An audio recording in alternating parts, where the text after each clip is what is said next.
हमारे जज्बात को परखता है। इसका क्या मतलब है? इसका मतलब है वो हमारी जिंदगी में ऐसी चीजें करता है कि हम एकदम जज्बाती हो जाते हैं, और वो ऐसा किसी मकसद के तहत करता है और जानना चाहता है कि इस मौके पर हम जज्बात में बहते हैं या कि फिर कलाम का सहारा लेते हैं।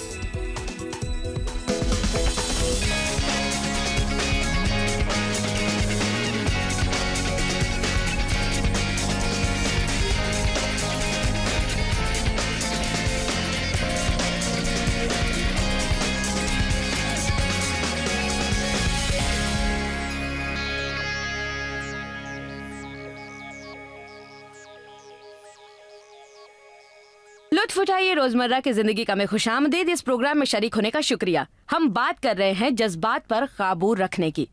क्या आपको मालूम है कि आपके जज्बात आपको एक कामयाब जिंदगी जीने से दूर रख सकते हैं, मगर वो ऐसा नहीं कर सकते अगर आप ये जान लें कि आप अपने जज्बात को काबू में रख सकते हैं।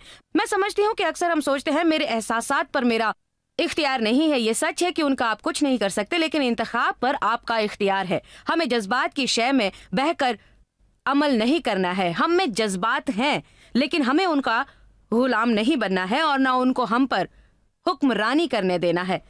मेरे ख्याल में आज के पैगाम का आप लुत्फ उठाएंगे जो नैशविल टेनेसी में दिया गया है। आज हम उसी पर गुफ्तगू करने वाले हैं, तो सुनिए।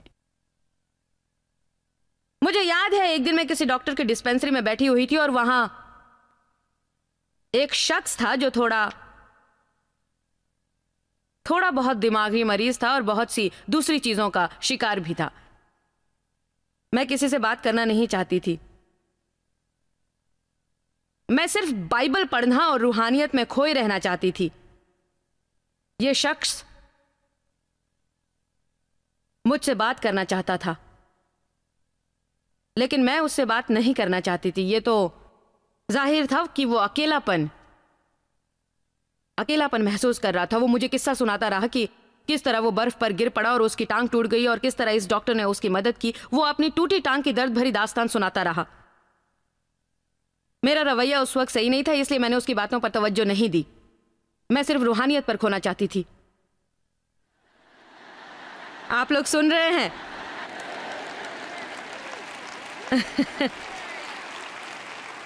मेरे पास बाइबल थी और रंग बिरंगे मार्कर्स जिनसे मैं उन सहीफों को अंडरलाइन कर रही थी जिनका अतलाफ मैं अपनी जिंदगी में नहीं कर पा रही थी। मैं दुआ करने लगी कि हे खुदावन, इस शख्स से मेरा पीछा छुड़ा दो। मैं भूल नहीं सकती। खुदावन ने कहा कि क्या अगर वो बिली ग्रैम होता तो भी तुम उससे पीछा छुड़ाती? नहीं, मैं उनको पूरा वक्त देती। क्या आप मुझे सुन रहे हैं?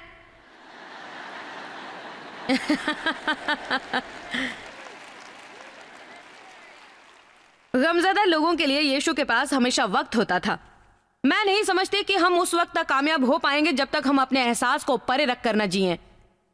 जो सही है हमें वो करना पड़ेगा इससे पहले कि हमें उसका एहसास हो। लोग अक्सर एहसासात और खुदा की मर्जी दोनों में गड़बड़ा जाते हैं। सिर्फ इसलिए कि मैं कुछ महसूस कर रही हूं तो इसका यह मतलब नहीं कि खुदा की मेरे लिए मर्जी भी वही है। मिसाल के तौर पर एक औरत कह सकती है कि मैं इस मर्द की तरफ खींची जा रही हूं और इसलिए मेरा यही यकीन है कि मुझे इसी से शादी करनी है, लेकिन वो किसी और से शादी करता है और ये औरत बरसों तक अपना गुस्सा निकालती रहती है, शैतान को गालियां देती है। वो इस एहसास में मुब्तिला थी कि उसके साथ धोखा हुआ है क्योंकि वो समझती थी कि खुदा ने उस मर्द को उसके लिए चुना था, जबकि हकीकतन इसे उससे जज्बाती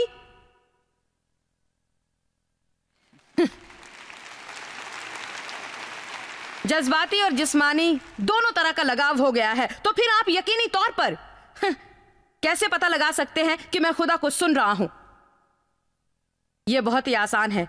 आप दुआ करें, फिर खामोश हो जाएं और खुदा के कुछ करने का इंतजार करते रहें। मैंने कहा कि आप उसके लिए दुआ करें, फिर खामोश होकर इंतजार करें और देखें कि खुदा क्या करता है, क्योंकि अगर वो शख्स आपके लिए होगा या वो नौकरी आपके लिए होगी या चाहे जो कुछ भी हो, अगर आप उसके लिए दुआ करेंगे तो खुदाए बरतर वो आपके लिए करेगा। ये कहते मत भटकिए, खुदा ने कहा, खुदा ने मुझसे कहा, खुदा ने मुझसे कहा, खुदा ने मुझसे कहा, और फिर जब वो चीज ना हो पाए तो आप परेशान हो उठे, फिर आप बहाना बनाने आने लगे कि आप अपनी निदामत छुपाते फिर रहे हैं और वो होने की उम्मीद कर रहे हैं जिसका खुदा ने कभी सोचा भी नहीं है। इस तरह परेशान तो थे, लेकिन अब आप ज्यादा परेशान हो उठेंगे। मैंने ये जाना है कि अगर खुदा की मर्जी है तो खुदा उसे हर हाल में करेगा। आपको ये कहने में झिझकना नहीं चाहिए कि मैं समझता था कि ये खुदा की मर्जी है, लेकिन ये मेरी गलतफहमी थी। मुझे बहुत पसंद है जो पतरस ने मत्ती 14:28 में कहा, जब यीशु रात में पानी पर चलते हुए उनके पास आए थे। आपको पतरस का पता है? मैं जिस जज्बात की आज बात कर रही हूं वो उससे भरे हुए थे और उनका मुंह भी कभी बंद नहीं होता था। मैं पतरस के अलावा किसी और को नहीं जानती जो बड़ी बेबाकी से बोलता हो। यीशु का मजाक उड़ाने के लिए आपको बड़ा बेबाक होना चाहिए, एक आला दर्जे की बेबाकी होनी चाहिए। क्यों खुदा ने पतरस के जरिए इतने सारे काम किए जबकि वो खुराफात बकते थे? क्योंकि वो दिल के अच्छे थे और हालांकि वो मनमौजी तबीयत के थे, पर उनमें हिम्मत भी बहुत थी और इसीलिए तो वो किश्ती से बाहर आ गए, जबकि किश्ती में 12 और शागिर्द भी मौजूद थे। किश्ती से बाहर ये अकेले निकले थे, इसीलिए वो उसे पसंद करते थे। बहरहाल जो पतरस ने कहा वो मुझे पसंद है। उनमें ये जज्बा था, उनमें कुछ करने का जज्बा था। वो सिर्फ इज्जतदारी तौर पर किश्ती से नहीं कूदे थे। उन्होंने कहा, खुदावंद अगर ये आप हैं तो मैं पानी में आपके पास आने की तौफीक चाहता हूं। क्या आपने मुझे सुना? आप सुन रहे हैं? ये ख्वाहिश है। Wow wow! मैं ऐसे शख्स हूं कि अगर मैं किसी को कुछ करते देखूं तो जैसे मैं उसे उसी वक्त 3 बार करना चाहती हूं। लेकिन क्या यह बात आपको पसंद नहीं आई कि खुदावन अगर ये आप हैं तो मुझे पानी में आने की पेशकश करें? अब उन लोगों का क्या जो कहते हैं, मुझे ऐसा महसूस होता है कि खुदा चाहता है कि मैं अपनी नौकरी छोड़ दूं और महसूस करता हूं कि मुझे मुकम्मल तौर पर तबलीग का काम करना है। आपको ये दुआ करनी चाहिए कि खुदावन अगर ये सचमुच तू है तो आपको पता है मुझे क्या नापसंद है? मुझे चिढ़ होती है जब मैं लोगों को जज्बात में बहकर कुछ करते हुए देखती हूं और फिर सारी जिंदगी उस पर अफसोस करते हुए देखती हूं। वो शैतान को कोसते रहते हैं कि उसने ठीक से करने नहीं दिया।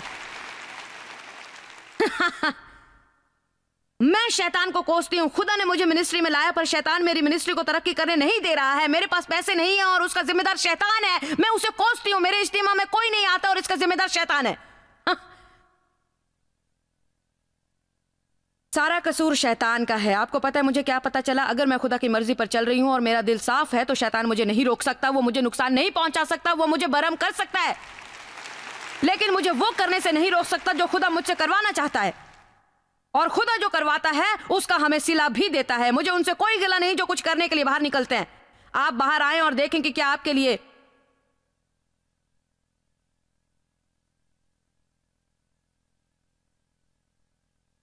दरवाजा खुलता है। आप बाहर आए।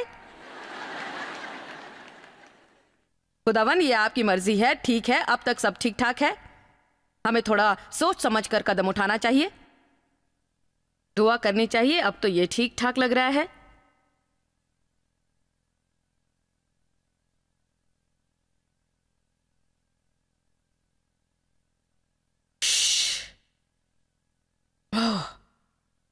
मेरे ख्याल में ये खुदा था। ऐसा महसूस होता है कि ये वही था। जब मुझे महसूस हुआ कि खुदा चाहता है कि मैं मिनिस्ट्री में आऊं तो मैंने कदम उठाया और कामयाब हुई। फिर जब मैंने महसूस किया कि खुदा चाहता है कि मैं मिनिस्ट्री शुरू करूं और उसके बाद दुनिया भर में घूमूं और लोगों की मदद करूं, तो मैंने कहा कि मेरे बच्चे छोटे हैं, मैं देखभाल के लिए किसी को काम पर नहीं रख सकती क्योंकि मेरे पास तनख्वाह देने की इस्तिताअत नहीं है। मेरी समझ में नहीं आता कि किससे कहूं। तो फिर मैं खुदावंद अगर आप ऐसा चाहते हैं तो आप ही किसी का इंतजाम कीजिए। मेरी एक सहेली आई और उसने खुद ही कहा, आपको पता है क्या, शायद खुदा मुझसे कह रहा है कि मैं आपकी मदद करूं ताकि आप मुताला और दुआ कर सकूं। वाह, ये सही है, ये खुदा ही हो सकता है। उसने 7-8 सालों तक बगैर तनख्वाह के काम किया, लेकिन फिर जब मैं उसे हजरत देने के काबिल हुई तो हर हफ्ते उसे $50 देती रही। खुदा आपको अता करेगा अगर उसमें खुदा की मर्जी है, पर खुदारा किसी भी बेमसरफ ख्याल को जो असल में आपके दिमाग की उपज होता है, खुदा की मर्जी मानकर सारी उम्र जद्दोजहद में ना गुजारे, क्योंकि जिसे आप खुदा की मर्जी समझते हैं वो असल में खुदा की मर्जी नहीं होती है। मेरा मकसद आपका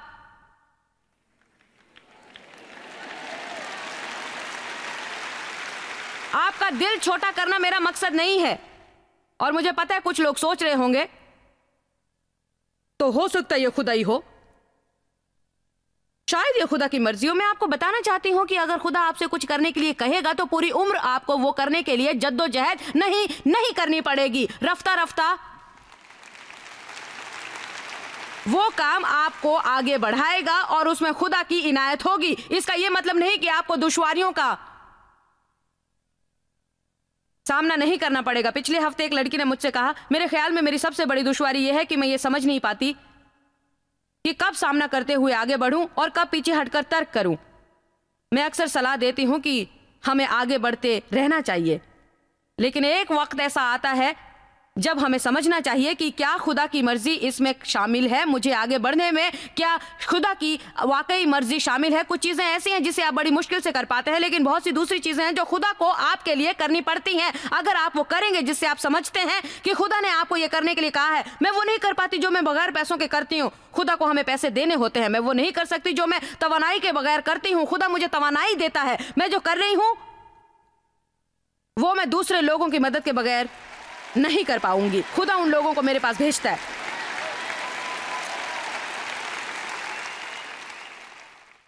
एहसास एहसास एहसास। ज़बूर 7:9 देखिए,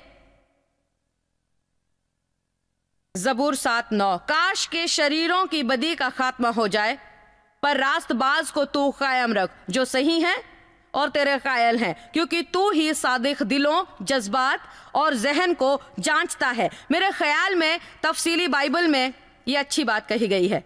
एक बार फिर दोहराती हूँ कि तफसीली बाइबल में ये अच्छी बात कही गई है। उसमें है कि खुदा हमारे जज्बात को जांचता है। क्या इसका क्या मतलब है? इसका मतलब है कि वो हमारी जिंदगी में ऐसी चीजें करता है कि हम एकदम जज्बाती हो जाते हैं, और वो ऐसा किसी मकसद के तहत ही करता है, और ये जानना चाहता है कि इस मौके पर हम जज्बात में बहते हैं या कि फिर कलाम का सहारा लेते हैं। यहां पर एक भी शख्स ऐसा नहीं होगा जो किसी स्टोर में कुर्सी खरीदने गया हो और उस पर बैठे बगैर खरीदा हो। आप ऐसा क्यों करते हैं? आप उसे जांचते हैं, परखते हैं, क्या ये आरामदेह है, क्या ये मेरे लिए ठीक रहेगी, क्या ये सही रहेगी, क्या ये सही लग रही है। खुदा के बारे में एक बड़ी दिलचस्प बात है, हालांकि वो इल्म गैब रखता है और उसे पता है कि हम मुस्तकबिल में क्या करने वाले हैं, लेकिन फिर भी वो हमें तस्दीक़-ए-कार से गुजारता है। हमारी जिंदगी में ऐसा भी वक्त होता है जब हम जज्बाती तौर पर टूट जाते हैं। मेरी समझ में नहीं आता कि इस हफ्ते मुझे क्या हो गया है, मैं हर चीज पर झुंझला उठता हूं। मेरी समझ में नहीं आता कि क्या करूं। पिछले हफ्ते मैं बड़ा खुश था कि फूला नहीं समा रहा था, और इस हफ्ते पूरा हफ्ता मैं मायूसी का शिकार रहा हूं। कौन ये समझ सकता है? पिछले हफ्ते के आखिर में मेरी कॉन्फ्रेंस थी, और मैं आपको बताती हूं, जब दोपहर का इजलास खत्म हुआ मैं 2.5 घंटे तक इतनी थकी मांदी थी कि कुछ करने की हिम्मत नहीं थी। मैं टूट चुकी थी, मैं सोच भी नहीं पा रही थी। लेकिन इस हफ्ते मैं बिल्कुल मुख्तलिफ महसूस कर रही हूं। तो आपको पता है, आप मुझे कुछ करने के लिए बहुत ज्यादा नज्म और नस्क में रहने की जरूरत नहीं पड़ती है, क्योंकि सही ढंग से सब कुछ करने का मैं महसूस कर रही हूं। लेकिन मैं आपको बताती हूं कि पिछले हफ्ते शनिचर की दोपहर, बल्कि शनिचर से लेकर इतवार की सुबह तक अगर कोई मेरे पास जरा सी भी आवाज करता तो मेरा हाल बिल्कुल ऐसा हो जाता था।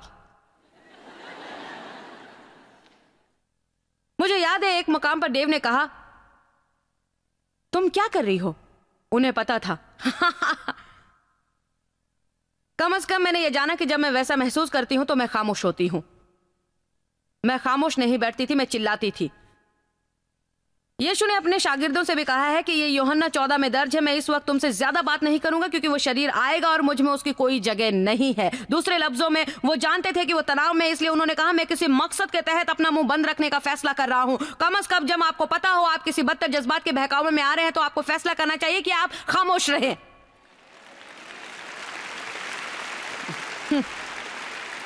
ठीक है, क्यों? मैं जानना चाहता हूं कि क्यों। हम सब जानना चाहते हैं क्यों खुदा पिछले हफ्ते में वैसा महसूस कर रही थी और इस हफ्ते ऐसा महसूस कर रही हूं। किसे पता है? आप ये महसूस नहीं कर सकते। हाँ, आपको सिर्फ जानना है कि जब आप वैसा महसूस करें, और ऐसा वक्त होगा जब आप वैसा महसूस करेंगे, तो यही वो वक्त है जब आपको खुद पर काबू रखना होगा। आप जाग जाइए, ये वो वक्त है जब आपको खुद पर काबू रखना है, क्योंकि मैं आपको बता देना चाहती हूं, जो लोग अपने जज्बात की सुनते हैं वही बड़ी मुसीबत का शिकार होते हैं। जज्बात की मत सुनिए, जज्बात की सुनते हैं, जज्बात के आगे झुक जाते हैं। अब मैं चाहती हूं कि आप लोग ज़बूर 94 को गौर से देखें। ज़बूर 94 12-13। मुबारक,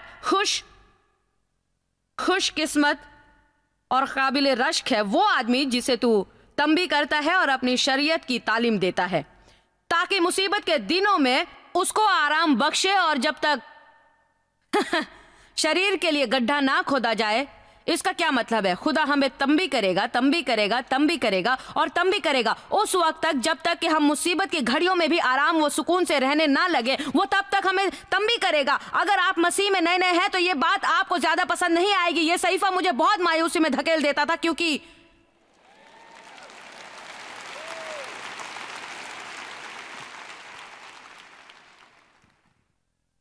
मैंने आराम से रहना सीखा ही नहीं था। अब खुदावंद की अताअत करते मुझे 30 साल हो गए हैं, इसलिए इस सहीफे से अब मैं परेशान नहीं होती हूं। आपको यह कहना सीखना चाहिए, यह इम्तिहान है और मैं इसमें कामयाब जरूर हो जाऊंगा। आपको इसका हल नहीं ढूंढना है, आपको बस इतना ही कहना है कि ये इम्तिहान है और मैं इसमें कामयाब होकर रहूंगा। मेरी जिंदगी में कोई एक ऐसी खातून है जिससे मुझे 12 निपटना पड़ता है और उसको मेरी मदद दरकार है।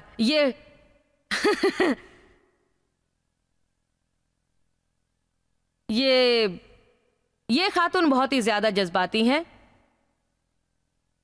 मेरा मतलब छोटी छोटी बातों पर बहुत जल्दी मायूस हो जाती है, जरा सी नाउम्मीदी। हर बार जब कोई चीज वैसी नहीं होती जैसी वो चाहती है, तो मतलब हर बार वो बहुत ही मायूस हो जाती है और ब्ला ब्ला ब्ला ब्ला ब्ला ब्ला चिड़चिड़ाने लगती है, गुस्सा होने लगती है। मैं उसके साथ काम और उसकी मदद कर रही हूं और मैंने उससे बहुत सी अच्छी बातें जानी हैं। वो अपना जहन बना लेती कि कोई चीज़ का 2 हफ्ते बाद ये नतीजा बरामद होगा, जबकि मैं पहले से जानती हूं कि वैसा नहीं होगा। ये बात दिलचस्प है कि जब हम चाहते हैं कोई बात हमारे हिसाब से हो तो हम उसके होने की उम्मीद भी बांध लेते हैं। फिर होता यह है कि वो उम्मीद पूरी नहीं होती। फिर मैं उनसे बात करूंगी और ये करूंगी, मैं वो करूंगी, मैं ऐसा कर दूंगी। मैंने कहा आपको पता है क्या, सुनिए, सब्र सब्र सब्र, पुरसुकून रहो। अब मुझे सुनो, तरक्की पाने का तुम्हारे पास ये अच्छा मौका है। तुम इस इम्तिहान में कामयाब हो सकती हो अगर तुम आराम से रहो और इससे निपटने का तरीका ढूंढो और ये समझो कि वो इस तरह से होगा, वो इसी तरह से होगा और तुम्हारे चिढ़ने झुंझलाने से वो बदलने वाला नहीं है। तुम्हें बस हालात के मुताबिक चलना होगा, तुम्हें हालात से समझौता करना होगा। मुझे उस पर नाज है क्योंकि वो उस इम्तिहान से गुजर गई है और आपको पता है कि मैंने क्या महसूस किया। उसके बाद से वो और मुस्तकम हो गई। ये सच है, ये ऐसा है कि एक बार जब आप किसी चीज के लिए मरते हैं तो आपको वो कामयाबी मिलती है कि उसे शैतान भी आपसे नहीं छीन सकता।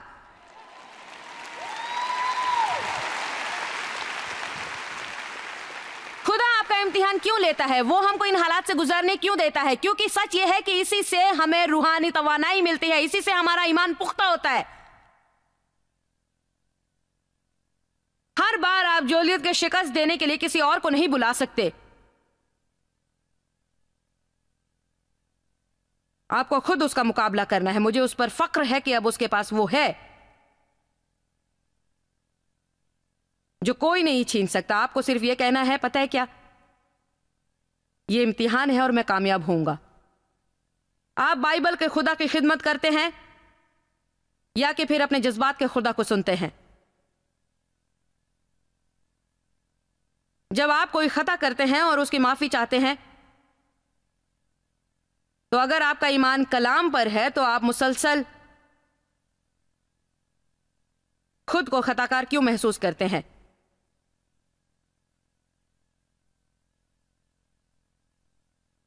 यूहन्ना अव्वल 1:9 देखिए। मैं कहती हूं कि अगर हम सचमुच कलाम को मानते हैं और आपसे कोई खता सरजद हो गई है और उसके लिए आप संजीदगी से खुदा से माफी मांगते हैं, बदलना चाहते हैं, तो आइए देखते हैं यूहन्ना 1:9 में क्या कहा गया है। अगर कोई अपने गुनाहों का इकरार करता है, अगर हम खुले दिल से कबूल करें कि हमसे गुनाह हो गया है और उसका इकरार करें, तो वो सच्चा और आदिल है, अपने कौल व वादों का पक्का है और वो हमारे गुनाहों को माफ करेगा, गैर शरई बातों को, और हमें सारी नाराजगी से पाक करेगा, जो भी उसकी मर्जी। इसका मतलब है अगर मैंने कोई गुनाह किया है और मैं संजीदगी से उसका इकरार करती हूँ और खुदा से माफी मांगती हूँ, तो वो मुझे माफ करेगा और मुकम्मल तौर पर पाक करेगा। क्या वो यही नहीं कर रहा? वो यही कर रहा है ना?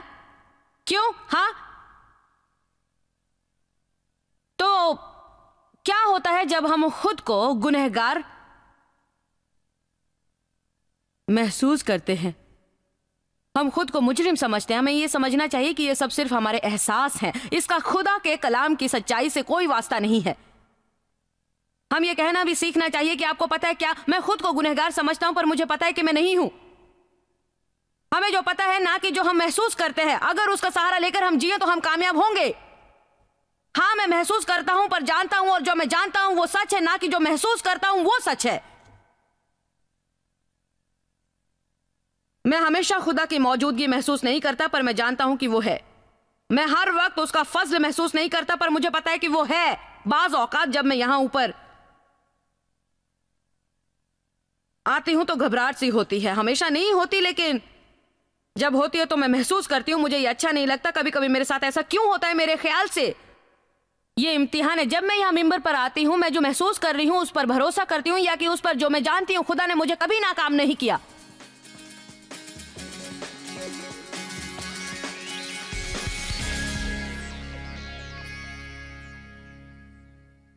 क्या ये सोचना राहत बख्श नहीं है कि आपको उस तरह नहीं जीना है जैसा कि आप महसूस करते हैं? मुझे याद है पिछले कई बरसों में सुबह उठती थी और वक्त जो महसूस करती थी उसी तरह पूरा दिन बिताया करती।